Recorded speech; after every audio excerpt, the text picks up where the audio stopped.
Swords Historical Society's oral history project continues with the story of Richard Coleman, who fought in the 1916 Rising. This year we commemorate the 100th anniversary of his death in a British prison. Bernadette Marks, whose father fought with him, now continues the story.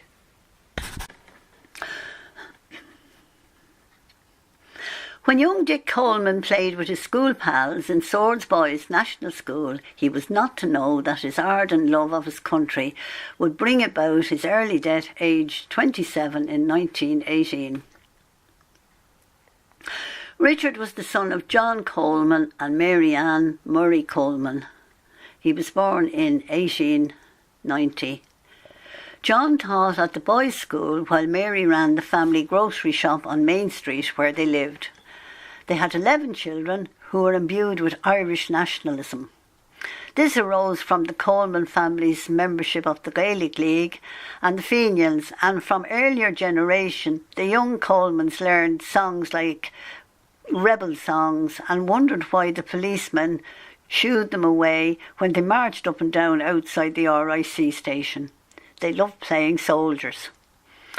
Even though their grandmother had been head housekeeper at Swords House for many years, the children were not encouraged to take part in the celebrations for the Diamond Jubilee of Queen Victoria in 1898. Colonel Foster of Swords House had candles in all the windows to mark the occasion, and locals were invited into the gardens for entertainment. The Taylors of Swords House were an Anglo-Norman family, Roman Catholic, that had been in Swords since the 12th century. Colonel Foster inherited through the female line.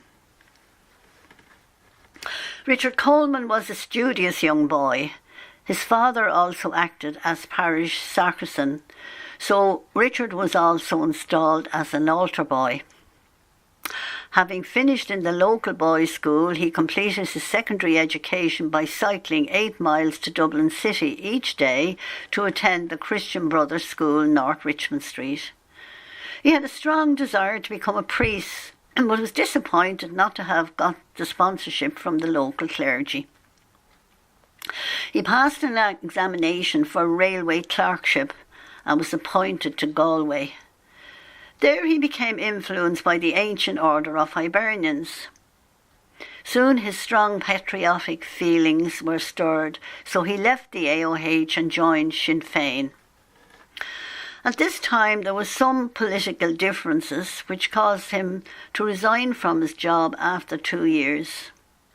His religious feelings also stirred, so he returned to Dublin to join the Christian Brothers. He persevered for 4 years but refused profession in the end. This was because he was asked to sign a statement that he would not try for the priesthood later. He returned to the railway job again and became clerk in Cavan. He didn't settle there either and returned to Dublin again. Because of his good education, in time he was appointed by the Prudential Insurance Company as their agent in Swords, which meant he could work from home.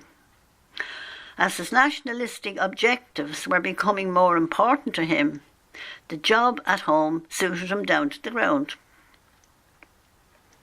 When Tomás MacDonagh came to Swords in 1914, he enrolled Richard and several others to form a company of volunteers. The Company of Irish Volunteers quickly grew to about 90 members. While most of them were followers of John Redmond, a small number joined the IRB. Drilling and training took place in the school grounds where they met regularly. They were trained in drill and extended order as used by the British Army. The trainer was an ex-British Army sergeant who came out from Dublin. When World War I broke out in August 1914, the volunteers in Dublin divided into Redmondites and Sinn Féin supporters. All battalions were visited and volunteers were given the choice to go with whichever side they wished.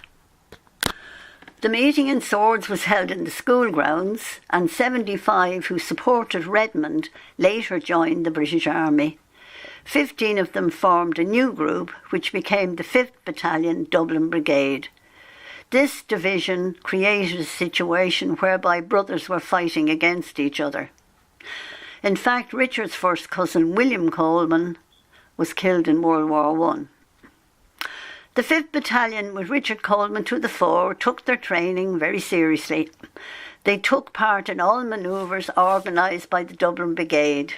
They developed in strength and were ready when the call came to mobilise on Easter Sunday 1916. They then got word that they were to mobilise at Knocksedan Bridge on Easter Monday at 8:30 a.m. They were to strike at 12 o'clock and were soon joined by the men of Lusk. At midday they moved towards Finglas under the command of Thomas Ashe and camped there for the night. On Tuesday, Ashe got instructions from Connolly to send 40 men to Dublin. Ashe decided to send 20 with Richard Coleman in charge. They set out walking until they got to the GPO, where they were directed to go upstairs to Connolly, and they were given food, and then Connolly selected 6 strong men from the group to burrow through the walls of the GPO. They were to become the engineering group. He checked the remaining 14 men were properly armed and issued them with 2 grenades each. A young lad who knew the city was to lead Captain Coleman and his group to the Mendicity Institute on the Quays.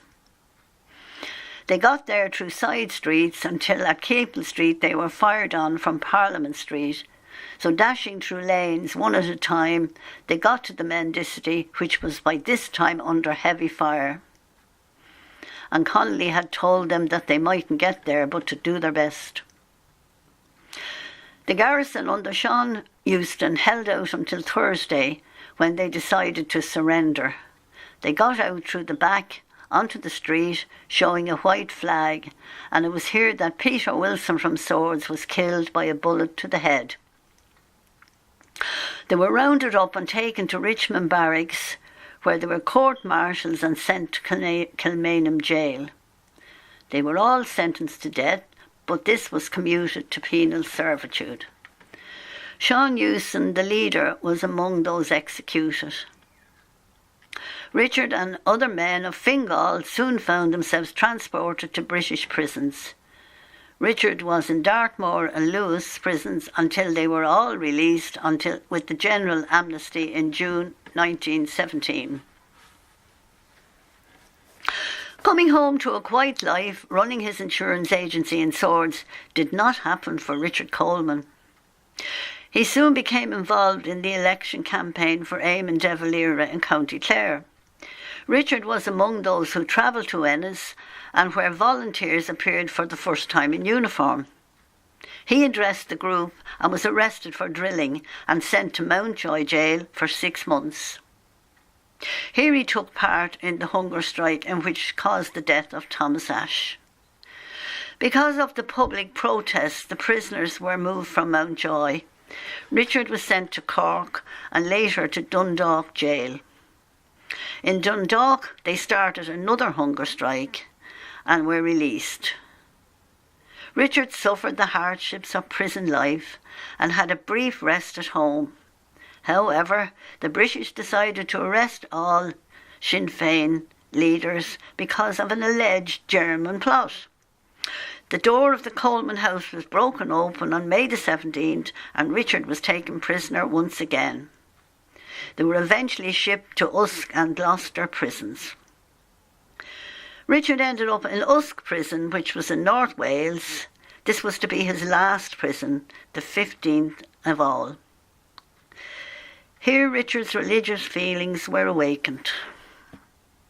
He encouraged his fellow prisoners to say their prayers and had them build an altar so that Mass could be said there during the week.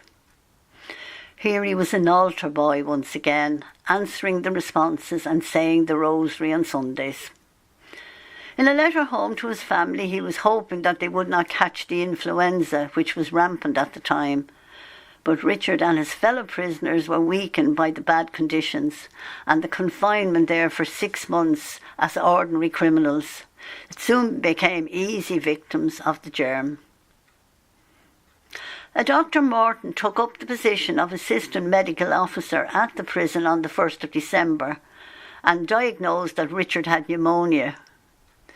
But he had been left in his cold cell, and by the time he was moved to hospital, it was too late. He died on December the 9th.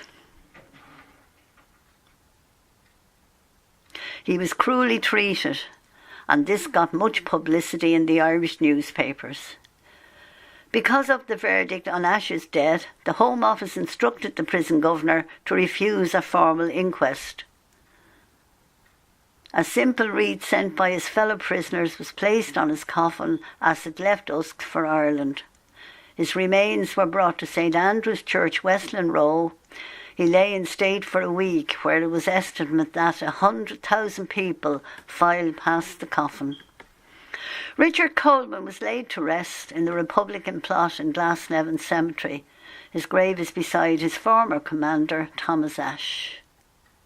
Ganyani Gia Trokra Eranum.